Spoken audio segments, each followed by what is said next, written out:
A Veneto Strade, progettazione e realizzazione, da Regione e Province i fondi necessari per l'apertura del cantiere. A una svolta l'atteso rifacimento del ponte sul Brenta lungo la Valsugana a Curtarolo.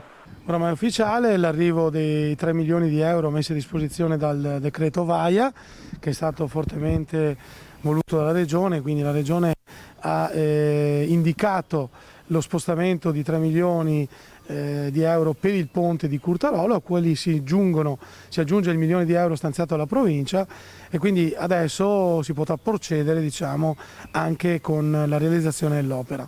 Un'opera fondamentale per l'economia dell'Alta Padovana, fortemente penalizzata dai divieti di transito istituiti per garantire la sicurezza dei mezzi in viaggio. Adesso la progettazione, il progetto che è stato fatto e eseguito dalla provincia di Padova passerà integralmente a Veneto Strade con questa convenzione che andremo a fare e quindi sarà opera di Veneto Strade, diciamo, la realizzazione e il completamento dell'opera nel più breve tempo possibile.